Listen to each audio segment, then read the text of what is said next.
अस्सलाम वालेकुम, मैं हूं फहद शराजी।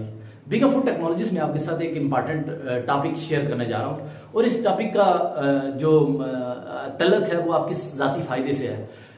आज जो टॉपिक है वो है डेट लेबलिंग के हवाले से। जब भी आप किसी ग्रोसरी स्टोर में किसी फूड आइटम को परचेज करने जा रहे हैं, फूड आइटम हो या कोई मेडिसिन हो, कोई भी चीज आप परचेज करने जा रहे हैं, तो उस जब आप परचेज करते हैं तो उस फूड आइटम की पैकेजिंग के ऊपर डेट लेबलिंग होती है।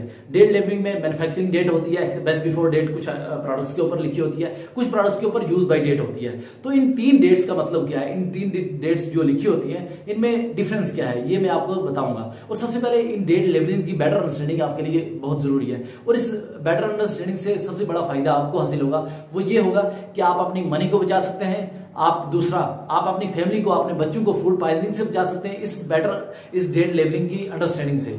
और तीसरा बड़ा फायदा ये होगा कि आप फूड वेस्ट जो हो रहा होता है उससे भी अपने खुराक के ज़िया को बचा सकते हैं। ये तीन बड़े फायदे हैं जो मैंने आपको बताए। अब आ जाते हैं हम इन जो डेट्स हैं इनके दरमियान डिफरेंस पे, कि सबसे जो बेस्ट बिफोर डेट है, एक्सपायरी डेट है, यूज बाय डेट, इन तीनों में फर्क क्या है।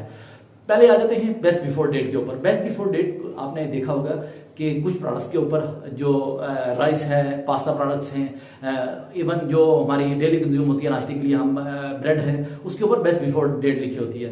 तो इस बेस्ट बिफोर डेट का तल्लुक जो होता है वो फूड सेफ्टी के साथ नहीं होता बल्कि फूड क्वालिटी के साथ होता है। और इस बेस्ट बिफोर डेट का मतलब यह है कि जो बेस्ट बिफोर डेट लिखी हुई है इसके बाद आपकी प्रोडक्ट जो है वो फ्रेशनेस में थोड़ी कम हो जाएगी, मतलब क्वालिटी वाइज वो थोड़ी लो हो जाएगी, लेकिन वो स्टिल सेफ रहेगी। आप इसके बाद बेस्ट बिफोर डेट गुजरने के बाद भी आप अपनी प्रोडक्ट को यूज कर सकते हैं, इस्तेमाल कर सकते हैं, खा सकते हैं। लेकिन आप बेस्ट बिफोर डेट जब गुजर जाती है उसके बाद अपनी प्रोडक्ट को खाएंगे, लेकिन इससे आपको फूड पॉइजनिंग नहीं होगी, बल्कि आपको उस प्रोडक्ट का जो टेस्ट होगा वो फीका पड़ जाएगा, उसका कलर मतलब मध्यम हो जाएगा, और तीसरा उसके न्यूट्रिशनल फैक्ट्स जो है वो कम हो जाएंगे, फ्लेवर भी कम हो सकता है। ये आ गई बेस्ट बिफोर डेट की। और इसके बाद आती है use by date. Use by date और एक्सपायरी डेट जो है इन दोनों का तल्लुक फूड सेफ्टी के साथ है। और जब ये यूज बाय डेट गुजर जाती है तो प्रोडक्ट जो होती है वो स्टिल सेफ नहीं रहती बल्कि अनसेफ हो जाती है और वो फूड पॉइजनिंग काज कर सकती है। यूज बाय डेट जो होती है वो हाईली पेरिशेबल जो फूड आइटम्स हैं जिनमें आपकी मिल्क है, मीट है, और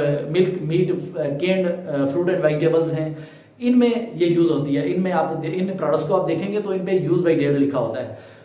इस यूज बाय डेट के बाद आप जब प्रोडक्ट को यूज करेंगे तो आप फूड पॉइजनिंग का शिकार हो सकते हैं और वो आपकी सेहत के लिए अच्छी नहीं रहेगी।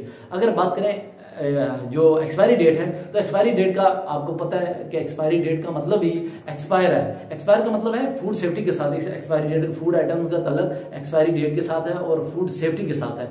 और इसके गुजर जाने के बाद प्रोडक्ट जो होती है वो सेफ नहीं रहती और वो एक्सपायर हो जाती है, और अगर उसको कंज्यूम करने से आपकी फैमिली, आपके बच्चे बीमार पड़ सकते हैं, फूड पॉइजनिंग का शिकार हो सकते हैं। और ये ऐसी फूड आइटम्स, इंस्टेंट फार्मूलाज भी आपने देखा होगा, बच्चों के जो इन्फेंट फार्मूलाज रहते हैं उनके ऊपर होती है, मील रिप्लेसमेंट भी होती है, स्पेशली जो फार्मा प्रोडक्ट्स होती है, मेडिसिन, उनके ऊपर भी एक्सपायरी डेट मेंशन होती है। लिहाजा इन तीनों डेट्स को समझना आपके लिए जरूरी है ताकि आप कोई भी चीज परचेज करते हैं तो इससे क्या होगा कि आप जब परचेज करने जाएंगे तो अल्टीमेटली जो आपका सेलर है वो भी इस चीज को देखेगा, तो वो अपनी सप्लाई चेन को बेहतर करेगा एक्सपायरी डेट के लिहाज से। तो उसका सप्लाई चेन भी मजबूत होगा और उसके सप्लाई चेन में सिस्टमैटिक वे में आएगा और उसके नतीजे में फूड वेस्ट भी कम होगा। और दूसरा एक और भी चीज कि कुछ ऐसी प्रोडक्ट्स होती हैं जिनपे सेल बाय डेट लिखा होता है। सेल बाय डेट ये मैन्युफैक्चरर जो होते हैं वो सेल बाय डेट इसलिए लिखते हैं कि सेलर जो होता है वो स्पेशली सेलर के लिए लिखी जाती है कि सेलर जो है उस डेट तक अपनी प्रोडक्ट को शेल्फ से रिमूव कर दे, मतलब उस वक्त तक रिमूव कर दे या सेल आउट कर दे।